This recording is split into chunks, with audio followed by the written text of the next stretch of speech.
Et voilà, nous sommes de retour, Sylvain, Olivier et Gélina avec Olivier Turcotte. On va se donner l'eau à la bouche, car voyez-vous, il n'y a pas juste qu'au lac Saint-Jean-Saguenay qu'il y a des bleuets, il y a aussi Monsieur Jean-Yves Goulet qui va nous parler de sa bleuetière Goulet à Saint-Frédéric. Il est au bout du fil. Bonjour, Monsieur Jean-Yves Goulet.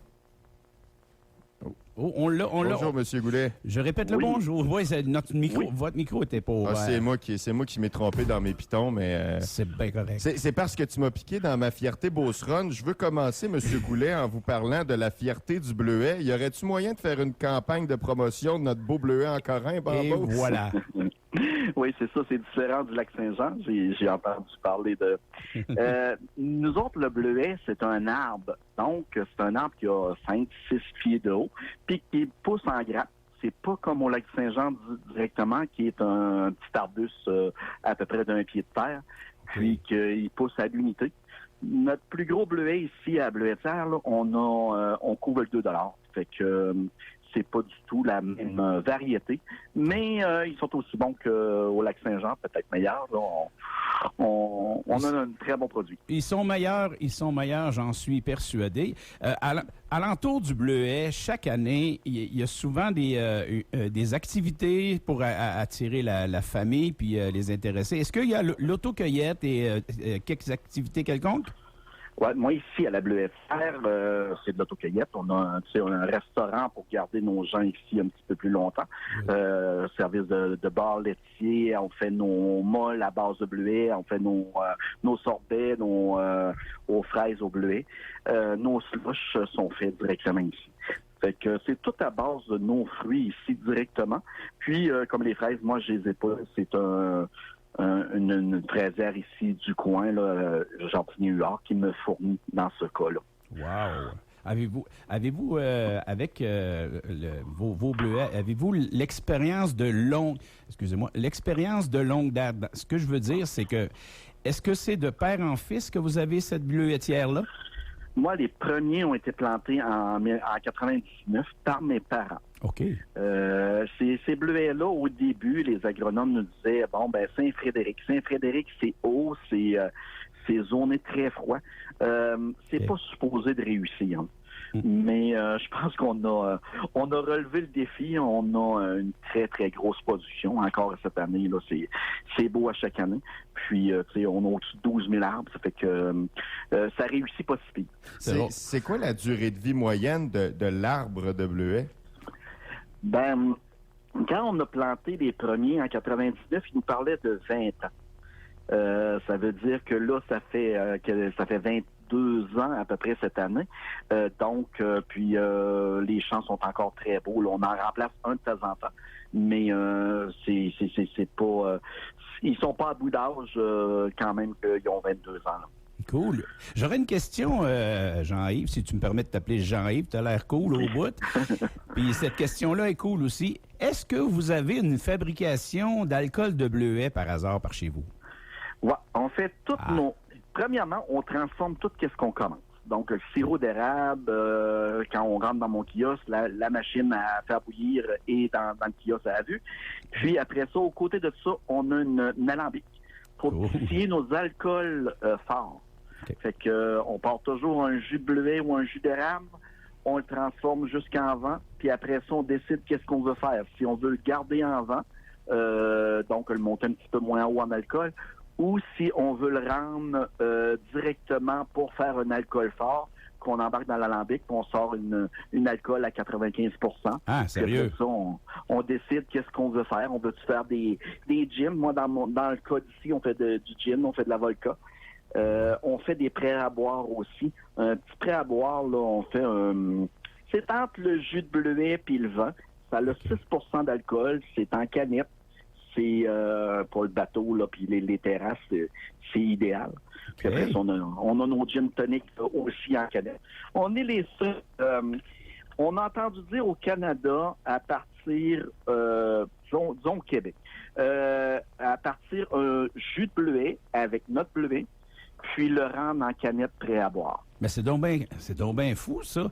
Je posais la question candidement. Je me suis dit, ils ont peut-être un petit fort, c'est tout. Mais vous avez une variété assez impressionnante. Puis sérieusement, on parle de bleuets. Je ne sais pas si c'est la saison ou tout ça. Moi, j'en ai un petit bleuet chez nous qu'on m'avait donné en cadeau là, quand on est déménagé. Là, je le regarde pousser de jour en jour. J'ai hâte qu'il y en ait dedans. Sûrement que les petites bêtes vont venir le manger avant moi. Mais j'ai hâte qu'il y en ait dedans.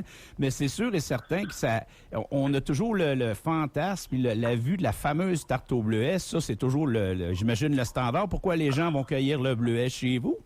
J'imagine. Ben oui, mais tu sais, c'est du frais. Hein? C'est là que c'est magique. Là.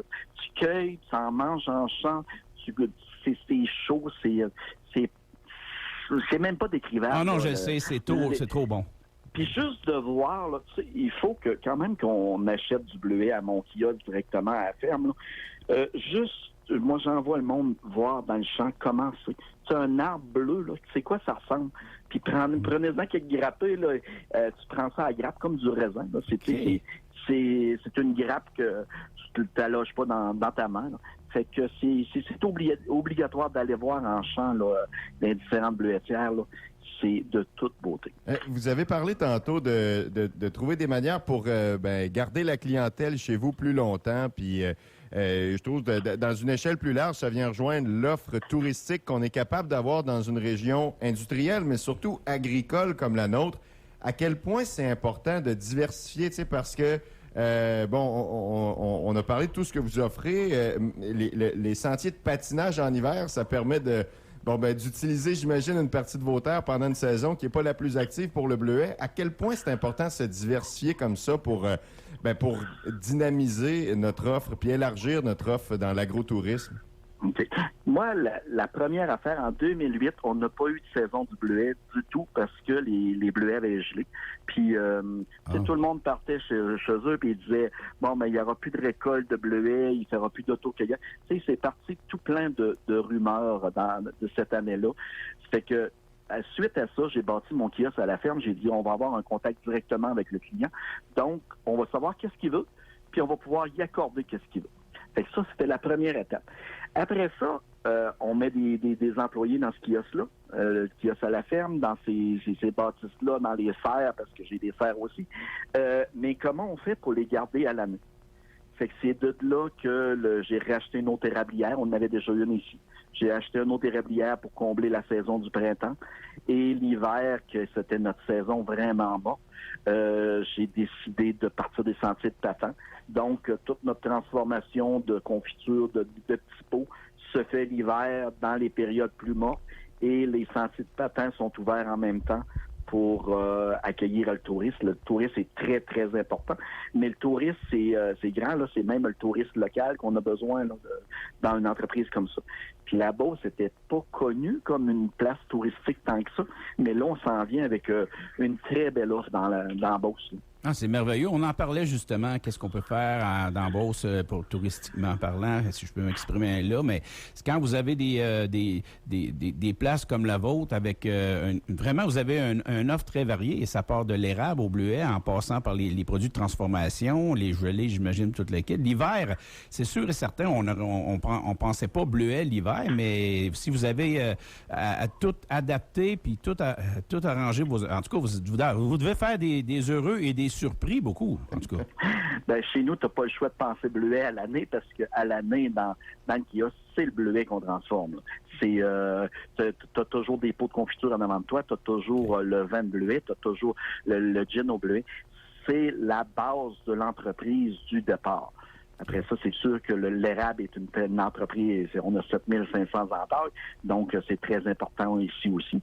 Mais c'est le but premier, c'est de transformer nos produits à nous autres. Quand on a un surplus dans la serre de tomates, de choses comme ça, ça s'en va dans nos sauces à pizza, nos sauces à spaghetti.